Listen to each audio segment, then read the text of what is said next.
detrás de una fortuna, como mínimo hay un crimen. Lo más fácil es creer. Una dosis de locura no nos haría daño. Adán era peruano. ¿Estamos vivos?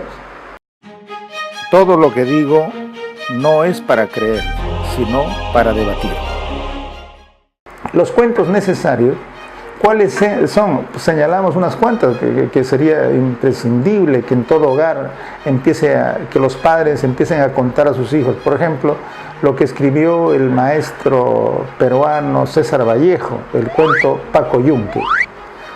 Cuando él hace ese cuento Paco Yunque, es para contarlo pues, a niños de 6, 7 años, lo entienden perfectamente, ¿no?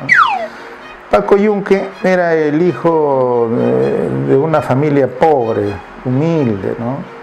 En cambio, el tal Grieves era el hijo pues, de la clase alta, ¿no? o uno de los dueños del pueblo, por supuesto, ¿no?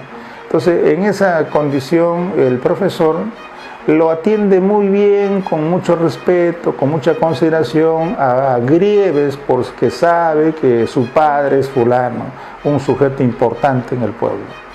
Entonces yo tengo una suspicacia. Yo pienso que Vallejo escribió ese cuento no tanto pensando en los niños, lo hizo pensando y sobre todo criticando a los docentes, porque hay docentes que se prestan para eso, son demasiados sobones, son demasiado, se arriman demasiado a los poderosos. Y entonces no les cuesta nada, digamos, inflar sus méritos de los hijos de la clase, de ese tipo de gente, y al contrario, marginar a las personas humildes. Y eso es lo que hace ese profesor en el cuento de Paco Yunque.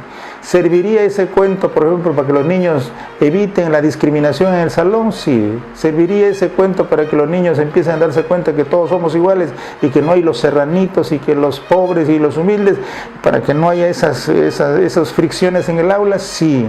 ¿Serviría ese cuento para que los profesores se avergüencen? Sí. ¿Para que los sobones disminuyan en las universidades, en los colegios? Sí.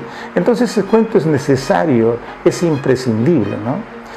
Entonces, otro cuentista peruano, maravilloso cuentista peruano, es Julio Ramón Ribeiro. Julio Ramón Ribeiro pues, escribe muchas obras. Es el autor de La palabra del mudo, que entre otros cuentitos menores tiene, por ejemplo, Gallinazo sin pluma.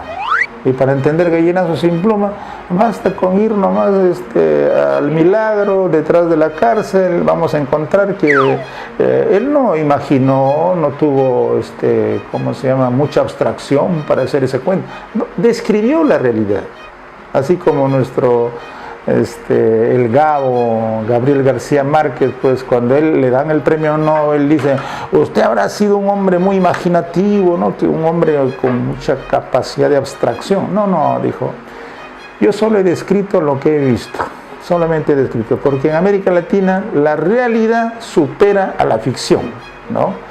Esa es nuestra realidad. Si nosotros solamente describimos lo que estamos viendo a nuestro alrededor, cómo son las universidades, cómo son los taxistas, cómo son las combis, cómo manejan las combis en Trujillo, en otro país nos dirían que somos demasiado imaginativos. No, acá solamente basta describir y no somos cuentistas, ¿no? Entonces, esa es parte que el cuento no necesariamente es para hacer vivir ilusiones a la gente, sino el cuento puede ser la manifestación de la herida social que está ahí latente y que nosotros tenemos que observarla para poder vivir con conciencia nuestro tiempo.